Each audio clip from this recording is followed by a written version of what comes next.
ખાવાનું ન મળે ને તો ચાલે, પણ વ્યસન કરવા પૈસા જોઈએ.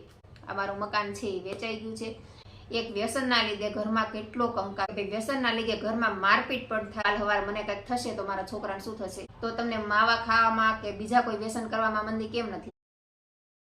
હેલો મિત્રો, સીતારામ. સ્વાગત છે ફરીથી તમારો એક નવા વ્લોગમાં. તો આજે સવારનો વ્લોગ નથી બનાવ્યો અને અત્યારે 5:30 થઈ ગયા છે અને આજે સવારનું મારું મૂડ ઓફ છે કે વ્લોગ બનાવવાનું મન નહોતું મારું. તો પછી અત્યારે થયું કે કાંઈ નહીં, ચલો વ્લોગ બનાવી નાખવું અને તમારી સાથે એક બેડ ન્યૂઝ છે એ પણ શેર કરી દઉં. મીન્સ બેડ ન્યૂઝમાં તો એવું છે કે ભાઈ અત્યારે સુરતમાં બહુ જ મંદી ચાલી રહી છે અને ઘણા ખરાની રૂમો અત્યારે દેશમાં વહી જાય એવી પરિસ્થિતિ થઈ ગઈ છે. કેમ કે અત્યારે મંદી ખાલી હીરામાં જ નહીં, બહુ બધા બિઝનેસમાં, ટોટલી બિઝનેસમાં. જો કે સુરતમાં હીરામાં મંદી આવે એટલે બધા બિઝનેસને અસર થાય એ તો બધા લોકો જાણે જ છે. કેમ કે એક ધંધાની સાથે બધા ધંધા સંકળાયેલા હોય. કેમ કે જો હીરા ઘસું ને કંઈ કામ ધંધો નહીં થાય તો શોપિંગ નહીં કરે, તો શોપિંગ નહીં કરે તો જે લોકો બજારમાં શોપ છે, કંઈ કટલેરીની દુકાન છે એ પણ નથી ચાલવાનું. તો એક ધંધા સાથે બધા એવી રીતે સંકળાયેલા જ હોય તો બધાને અસર થાય એવું થાય. તો બધા ધંધામાં મંદી આવે જ તેને. અત્યારે સુરતમાં ખૂબ જ મંદી છે અને હીરામાં છે એટલે બધા ધંધાને મંદી નડે જ તે. મેઇન પોઈન્ટ તો એ છે કે ભાઈ અમારું મકાન છે એ વેચાઈ ગયું છે. મીન્સ પહેલાં તો મને મજાક લાગતી હતી, મને એમ થતું હતું કે મેહુલ મજાક કરે છે એમ, તો હું સિરિયસ નહોતી લેતી. પણ હમણાં હવે થોડાક ટાઈમમાં આપણે શોર્ટ ટાઈમમાં ચેન્જ કરવાનું છે એવું મેહુલે મને કીધું.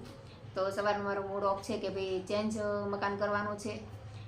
તો મીન્સ બીજે જાશું ત્યાં ગમશે કે નહીં ગમે. અને અહીંયા સેટ થઈ ગયા છે, મીન્સ 15-20 વર્ષથી આપણે અહીંયા રહેતા હોય તો અહીંયા ફેમિલી જેવું આપણે થઈ ગયું હોય અને ઘર જેવો સંબંધ થઈ ગયો હોય. બીજે જાય તો પછી ત્યાં સેટ થતાં વાર લાગે અને ત્યાં સેટ થાય કે ન થાય એ પણ મોટો સવાલ હોય.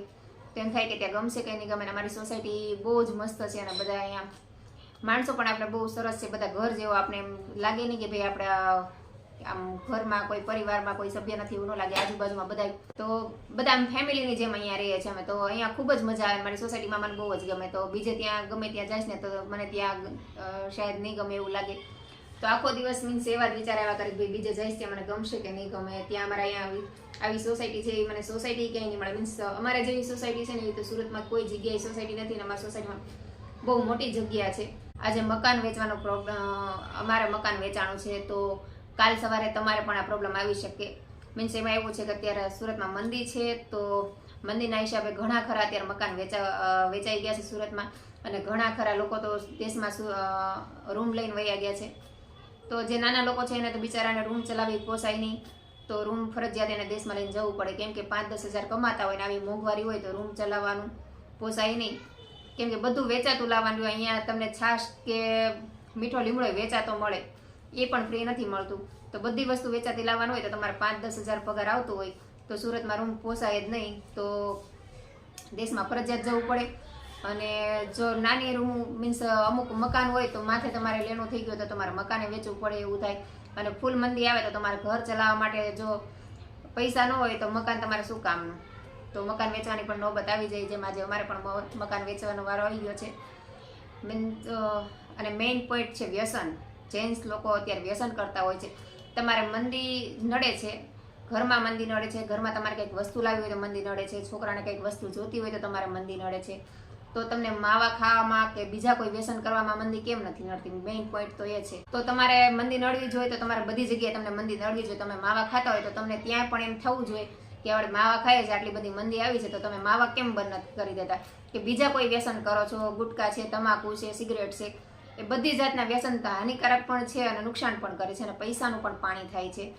તો આટલી બધી મંદી હોય છે તોય તમે જેટલા માવા ખાતા હોય, માનો કે 5 માવા ખાતા હોય, 3 માવા ખાતા હોય, તો એ તો તમે ખાવો છો. એમાં તમે એક માવાની કટોતી નથી કરતા કે એક માવો ઓછો નથી કરતા. ચાલો ભાઈ મંદી આવી છે તો આપણે એક માવો ઓછો ખાશું. ઘરમાં આવીને તમે તરત કહી દો છો ભાઈ મંદી આવી છે, થોડાક પૈસા ઓછા વાપરજો. નાસ્તા પાણી લાવતા કહી દો ભાઈ નાસ્તા પાણીના ઓછો લાવજો, ઓછો ખર્ચ કરજો. કે ભાઈ મંદી આવી ગઈ છે, મંદી બહુ નડે છે તો ખર્ચા ઓછા કરજો. તમે ઘરમાં આવીને એવું કહી દો છો. તમે ખુદને કેમ એવું નથી કહેતા કે ભાઈ મંદી આવી ગઈ છે તો તમે વ્યસન મુક્ત થાવ, એમ વ્યસન મૂકી દો. અને વ્યસન તમારું પૈસાનો તો બગાડ કરે છે, સાથે સાથે તમારું શરીરનો પણ બગાડ કરે છે. અને વ્યસન તમે જે કરો છો એ કોઈ ફાયદાકારક તો નથી કે ભાઈ હાલો તમે વ્યસન કરો છો એ તમારા શરીરને ખૂબ ફાયદાકારક છે તો તમારે કરવું જ જોઈએ એમ. તો મંદી આવે છે તો પેલું કામ તમે જે ઘરે કહો છો કે ભાઈ પૈસાની બચત કરજો, મંદી આવી ગઈ છે, તો પેલું કામ તમે એ કેમ નથી કરતા કે ભાઈ તમે વ્યસન મૂકી દો? તમે રોજના 3 માવા ખાવ છો તો આખા વર્ષની તમે ગણતરી કરો કેટલી થાય, મહિનાની ગણતરી કરો કેટલી થાય છે. 5,000 ના 10,000 ના દર વર્ષે 5 મહિને જે માવા ખાવ છો એ પૈસાની તમે બચત કરો અને ઘરમાં તમે આપો તો તમારા ઘરમાં પણ ફાયદો થાય અને તમારું શરીર બગડતા પણ અટકે અને પૈસાનો જે બગાડ થાય છે એ પણ અટકે. તો વ્યસન મુક્ત કરવાના ઘણા બધા કારણો છે જે તમને ફાયદાકારક છે. પહેલો પોઈન્ટ કે તમારે ઘરમાં પૈસાની જે અગવડતા પડતી હોય, મતલબ જે કટોતી થતી હોય, એમાં તમને ફાયદો થાય. તમે 5,000 ના માવા ખાતા હોય તો એ 5,000 તમારે ઘરમાં આપો તો ઘરમાં તમારે 5,000 નો ટેકો થઈ જાય, બાળકનું ભવિષ્ય સુધરી જાય. અને બીજો મેઇન પોઈન્ટ આપણે ડર હોય છે કે કાલ સવારે માવા મીન્સ ઘરના સભ્યોને, તમને તો કાંઈ ડર નથી હોતો કે ભાઈ માવા તમને તમારા ફેમિલી પ્રત્યે પ્રેમ હોય તો તમારે વ્યસન મુક્તિ કરવું જ જોઈએ. જેન્ટ્સ એમ કહેતા કે મને મારો પરિવાર બહુ વાલો છે, મારા છોકરા બહુ વાલા છે.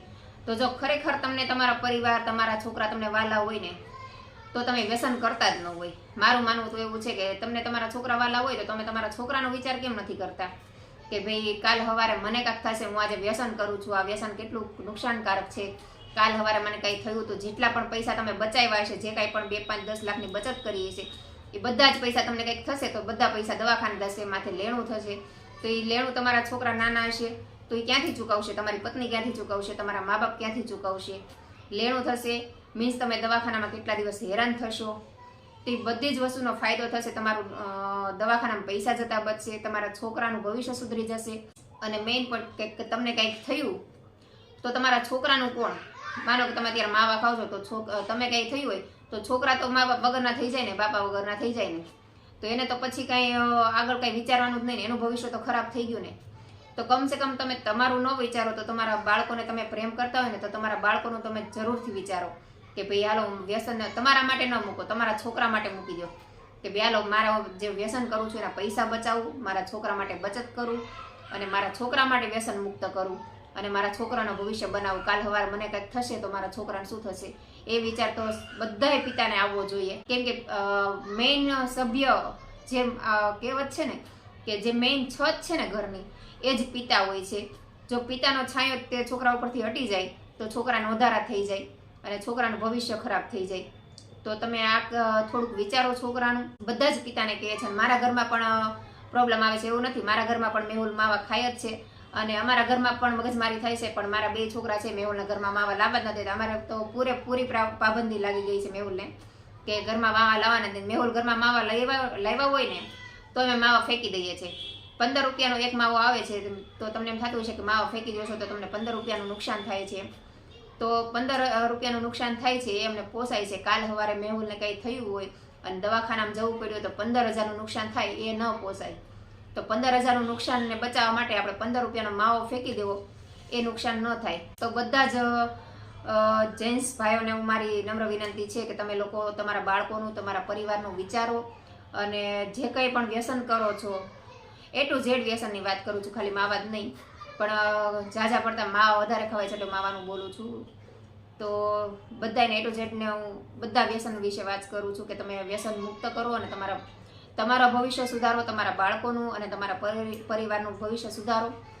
તો કોઈને પ્રોબ્લેમ નહીં આવે અને ક્યારેક કોઈને મકાન વેચવાનો કે કોઈ મિલકત વેચવાનો વારો નહીં આવે. તમે વ્યસન કરો છો તો ઘણા ખરાના મેં એવા દાખલા સાંભળ્યા છે કે ભાઈ એનું મકાન વેચી દેવું પડે છે, જમીન હોય છે એ વેચી દેવી પડે છે, માથે લેણું એટલું થઈ જાય છે. મીન્સ વ્યસન તમારે કરવું છે, તમે માથે લેણું કરીને વ્યસન કરી શકો છો. તો એ લેણું તમે એમ કેમ નથી કરતા કે હાલ પડે લેણું નથી કરવું, આપણે વ્યસન જ મૂકી દઈએ તો લેણું જ ન થાય. તો ઘરમાં બધી જ પ્રોબ્લેમ તમારે સોલ્વ થઈ જાય. એક વ્યસન મૂકવાથી તમારી 10 પ્રોબ્લેમ સોલ્વ થતી હોય તો તમે એક વ્યસન ન મૂકી શકો તમારા પરિવાર માટે. તમે એમ કહો છો કે અમારો પરિવાર અમને બહુ વાલો છે, અમારા મા બાપ બહુ વાલા છે, અમારા છોકરાને અમે અનહદ પ્રેમ કરીએ છીએ. તો તમે જો ખરેખર તમારા બાળકોને અનહદ પ્રેમ કરતા હોય ને તો તમે વ્યસન મુક્ત થઈ શકો. અને કોઈ વસ્તુ ઇમ્પોસિબલ નથી, બધી જ વસ્તુ પોસિબલ છે. થોડોક ટાઈમ લાગે. તમે 10 વર્ષથી માવા ખાતા હોય તો તમને 10 દિવસ લાગશે, 20 દિવસ લાગશે. એક સાથે ન મૂકી શકો તો 2-5 માવા ખાતા હોય, માનો કે 5 માવા ખાવ છો તો 5 માંથી 4 કરો, 4 માંથી 3 કરો. એવી રીતે ધીમે ધીમે કરતા તમે થઈ શકે. 100%ની ગેરંટી છે કે તમે ધારો ને તો કરી શકો. મીન્સ તમે ધારો ને કે ભાઈ મારે આ કરવું છે, મારે માવા મૂકવા છે, મારે વ્યસન મૂકી જ દેવું છે મારા બાળકો માટે, તો તમે કરી શકો છો. તમે ઘરે જાઓ તો તમારા બાળકની સામે જોજો ને ખાલી એની સામે જોઈને ખાલી વિચારજો કે કાલ સવારે હું નહીં હોય તો આનું શું થશે એમ. તો તમને એમ થશે કે ના મારે વ્યસન નહીં કરવું જોઈએ, મારે વ્યસન મૂકી દેવું જોઈએ એમ. અને મેં કેટલી જગ્યાએ તો એવું પણ જોયું છે કે ભાઈ વ્યસનના લીધે ઘરમાં મારપીટ પણ થાય, ઘરમાં માથાકૂટ થાય, ઘરમાં કેટલા ઝઘડા થાય છે. તો એક વ્યસનના લીધે જો ઘરમાં આટલી બધી મગજમારી થતી હોય, મારપીટ કરવી પડતી હોય, તો એ વ્યસન આપણે શું કામ કરવું જોઈએ? તો એ વ્યસન આપણે મૂકી શકમ ન દઈએ. આપણા ફેમિલી માટે આપણે એટલું પણ ન કરી શકીએ તો આપણું જીવન શું કામનું? કે આપણા ફેમિલી માટે આપણું આટલું ન કરી શકીએ. અને જુવાન છોકરો હોય ને વ્યસનના લીધે એને કંઈ થયું ને અકાળે એનું મૃત્યુ થયું, બાયપાસ આપણે એવું વિચારીએ, તો એના મા બાપ હોય એને શું વિચારવાનું? એનું કોણ? એકનો એક છોકરો હોય, મેં ઘણી જગ્યાએ એવું જોયું છે, એકનો એક છોકરો હોય, કંઈ કેન્સર થયું હોય, કંઈ થયું હોય તો એનું મૃત્યુ થઈ જાય, પછી એના મા બાપની કેવી હાલત થાય. એક તો એકનો એક છોકરો હોય, પછી એના આગળ પાછળ કોઈ ન હોય. તો તમારા મા બાપનો પણ તમે વિચાર ન કરો, તમારા છોકરાનો વિચાર ન કરો. તમે ઘરે આવીને અને મીન્સ કે વ્યસન હોય તો તમે ઘરમાં પૈસા હોય કે ન હોય, તમારે વ્યસન કરવા તો જોઈને જોઈએ જ તે. તો તમે ઘરમાં બધી અમુક જગ્યાએ તમે સાંભળેલું છે, મીન્સ જોયું તો નથી મેં બધું, પણ અમુક જગ્યાએ તમે સાંભળેલું છે કે ભાઈ વ્યસન કરવા માટે ઘરમાંથી અમુક વસ્તુ પણ વેચી દે છે. અને એટલી હદે ઓલું થાય છે કે ઘરમાં ખાવાનું ન મળે ને તો ચાલે, પણ વ્યસન કરવા પૈસા જોઈ. ઘરમાં વ્યસન માટે ચોરી કરવી પડે, વ્યસન માટે મારપીટ કરવી પડે. તો એ વ્યસન કરવું જ શું કામ? આટલું બધું નુકસાન કરતું હોય, ઠેઠ આપણે મોતના મોંમાં લઈ જતું હોય, તો એ વ્યસન આપણે કરવું શું કામ? તો એ વ્યસન આપણે છોડવી શું કામ નહીં? એમાં તો એવું શું છે કે તમે ન છોડો એમ. તમને એમાં વિટામિન્સ તો નથી મળતા, કોઈ કેલ્શિયમ નથી મળતું. વિટામિન્સ, કેલ્શિયમ ને બધું મળતું હોય તો બધા કરો, નો પ્રોબ્લેમ. પણ એ હાનિકારક છે તમારા શરીર માટે, ઘર માટે, પરિવાર માટે, બધા જ માટે હાનિકારક છે. તો એ વ્યસન આપણે મૂકી દેવું જોઈએ. તો હવે તમારે થોડુંક સમજવાની જરૂર છે. અત્યારે સમય બહુ બદલાઈ ગયો છે, કેટલું આપણો ટેકનોલોજી યુગ આવી ગયો છે. તો પહેલાંનું તો કઈ સમયમાં કોઈને ખબર નહોતી પડતી, તો વ્યસન કોઈ ના પાડવાવાળું નહોતું, કોઈ કહેવાવાળું નહોતું. અત્યારે તો કેટલું ટેકનોલોજી આગળ વધી ગયું છે. તમને યુટ્યુબમાં ગમે ત્યાં વિડીયો જુઓ તો તમને બધું સમજાવે છે કે આ ખાવાથી આ ન નુકસાન થાય છે, આ ખાઓ તો આ ફાયદો થાય છે. તો એવી વસ્તુ ખાવ ને કે જેનાથી તમને ફાયદો થાય, કે ઘરમાંય નુકસાન ન થાય, તમારા શરીરને નુકસાન ન થાય અને તમારી હેલ્થ પણ સારી રહે. તો એવું ખાવ ને, રોજના કિલો ફ્રૂટ લઈને ખાઈ લો ને, એ તમને કોણ ના પાડે છે? પણ વ્યસન શું કામ કરવું? વ્યસન મૂકી દો, તમે હેલ્ધી વસ્તુ ખાવ એનો પ્રોબ્લેમ નહીં. વ્યસન તમારું ફ્રૂટ ખાવાનું છે તો તમારા ઘરમાં કોઈ મગજમારી નહીં થાય, મારપીટ નહીં થાય. ફ્રૂટ તમે 2 દિવસ નહીં ખાવ તો ચાલશે, એનાથી કોઈ મારપીટ નહીં થાય, તમારું માઇન્ડ પણ ઠેકાણે રહેશે. પણ જે આ વ્યસન એવા છે, અમુક માવા છે, બીજા જે સિગરેટ છે, ઘણા બધા એવા વ્યસન છે, A to Z ની વાત કરું, એ વ્યસન ન કરો તો તમારું માઇન્ડ ખરાબ થાય છે. ઘરમાં આવીને તમે મગજમારી કરો છો, મારપીટ કરો છો એક વ્યસન માટે ને. તો એ વ્યસન આપણે મૂકી શું કામ ન દઈએ? એવું કોઈ એક પણ કારણ નથી કે જે વ્યસન તમારે રાખવું જોઈએ. વ્યસન કરવાનું એક પણ કારણ નથી. મેઇન પોઈન્ટ તમારો શોખ, તમારી આદત. વ્યસન છોડવાના 100 કારણ છે. પહેલું કારણ તમારા સંતાનોની ખુશી, તમારા પરિવારની ખુશી, તમારા પત્નીની ખુશી, તમારા ઘરમાં મગજમારી દૂર થાય, તમારા ઘરમાં કંકાસ, કલેશ બધું દૂર થઈ જશે એક વ્યસન મૂકી દેશો ને તો.